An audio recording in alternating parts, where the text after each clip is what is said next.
So guys, the Giants just dominated the Miami Dolphins 26-3, and somehow that may have made John Harbaugh's job a lot more difficult, because this wasn't just about winning another preseason game. With most of the starters sitting, several players fighting for jobs stepped up, some competition suddenly became much more interesting, and a few players we thought were safe may not be nearly as comfortable anymore. So let me explain why this dominant win just made the Giants' final cuts much harder, and which roster battles may have changed the most. What's up, Big Blue? Welcome to NFL Playbook Giants. If you're new here, don't forget to hit that subscribe button. Look, the first thing we have to talk about is what this win actually means, because I know it's preseason, and I know Miami wasn't exactly putting its best group on the field, but neither were the Giants. Jackson Dart didn't play, and a lot of the players we expect to have major roles during the regular season were watching from the sideline. Yet the Giants still controlled this game from beginning to end. They finished with 26 first downs while Miami had only 3. The Giants ran 79 offensive plays compared to Miami's 36, and they controlled the ball for more than 41 minutes. To me, that's the part that matters. This wasn't just a couple of big plays creating a misleading preseason score. The Giants controlled the game for 4 quarters, and they did it with a lot of players who are currently fighting for jobs.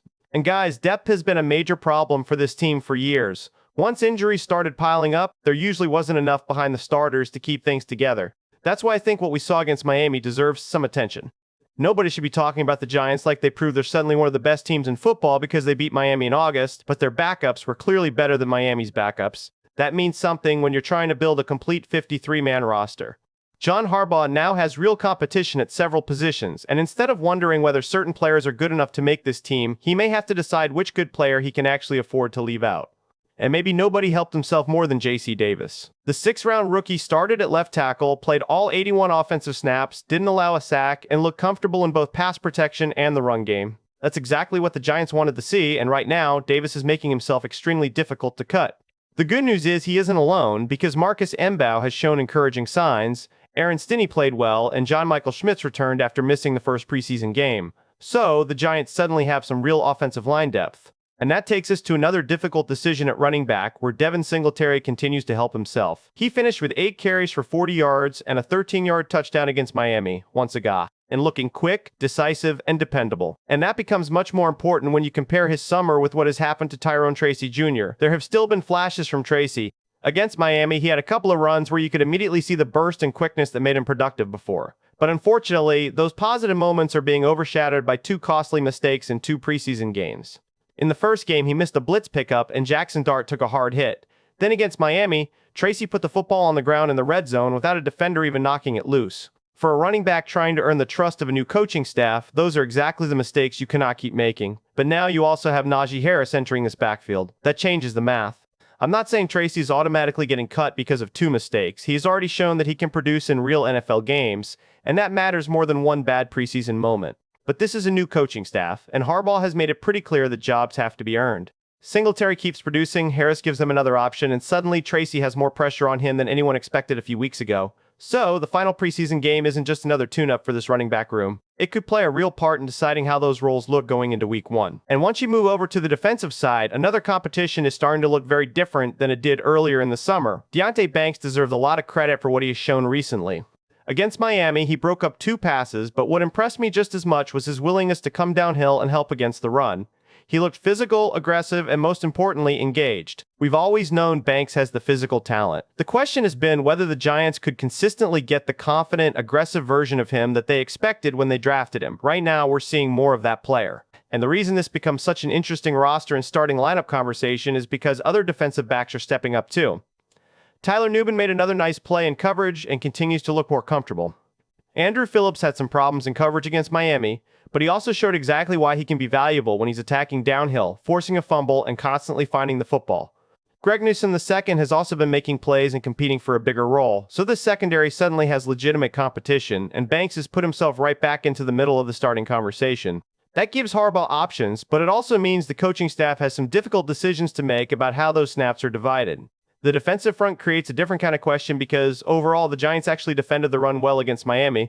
The Dolphins finished with only 50 rushing yards on 18 carries, so I don't want to sit here and act like the run defense got exposed in this game. It didn't. But I still think there's an important question about which interior defensive linemen can consistently hold up when the regular season begins, and that's where Chauncey Golston and Darius Alexander become really important.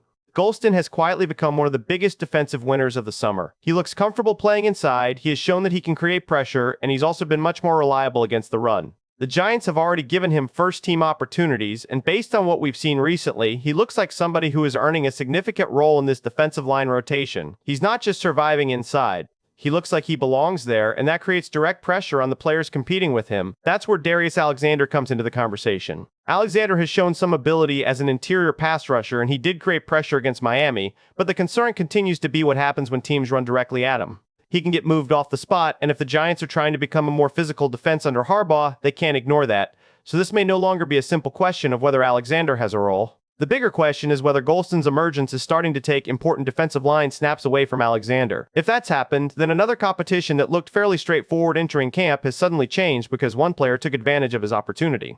And guys, the numbers may be even more difficult at wide receiver because several different players gave the Giants something to think about against Miami. Darius Slayton needed a strong performance, and he gave them one. He finished with 4 catches for 58 yards, including a 29-yard reception, and I thought the biggest positive was how comfortable he looked in those wet conditions. He caught the football, showed his speed, and reminded everybody that he can still stretch the field. With all the conversation surrounding this receiver room, that was exactly the type of game he needed. Then you have Calvin Austin III, who gives the offense a different kind of speed.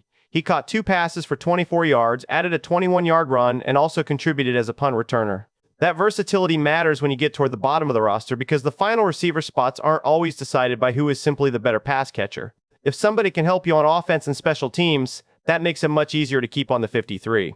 Odell Beckham Jr. is another fascinating part of this battle. He finished with 2 catches for 17 yards, and obviously everybody's going to remember the potential touchdown that went through his hands in the back of the end zone. He needed to make that play. But I also think there were encouraging signs because Beckham showed that he can still create separation and make something happen after the catch. He doesn't look like a player who has nothing left. The problem is that showing flashes may not be enough when so many other receivers are also making their case. And then there's Malachi Fields, who barely played against Miami. To me, that may actually be one of the biggest signs of where he currently stands. The Giants didn't need to spend the whole afternoon evaluating him because he's already done enough this summer to make a strong impression. So now the receiver room becomes a numbers problem. Fields looks increasingly secure, Slayton just had a strong game, Austin gives you speed and special teams value, and Beckham is still fighting to prove he belongs. There simply may not be room for everyone, and that means the Giants could eventually face a difficult cut or even explore a trade if another team comes calling. One position where I think the Giants can feel much more comfortable is backup quarterback. Jameis Winston gave them exactly what you want from an experienced QB2. He completed 15 of 21 passes for 150 yards and scored the opening touchdown on an 11-yard scramble. More importantly, the offense looked under control with him out there. He went through his reads, protected the football, and when nothing opened up on the touchdown play, he used his legs and finished the drive himself. There were a couple of throws he probably wants back, but overall this was another reminder that if Jackson Dart has to miss time, the Giants have a veteran behind him who can step onto the field and keep the offense functioning. And even special teams is making John Harbaugh's decisions tougher. Dominic Zavada made both of his field goals against Miami, but Ben Sauls also went perfect, while Jordan Stout continues to show his value at punter. And really, that sums up the bigger story from this 26-3 win. The Giants still have questions to answer, but now they also have real competition across the roster. JC Davis is making himself difficult to cut. Devin Singletary is adding pressure to the running back decision. Deonte Banks is pushing back into the starting conversation. Chauncey Golston is earning a bigger role. And the crowded receiver room is creating another numbers problem. So instead of simply trying to find enough players to fill the roster, Harbaugh may now have to cut some guys who can actually contribute. And after what happened against Miami, those final decisions just got a whole lot harder.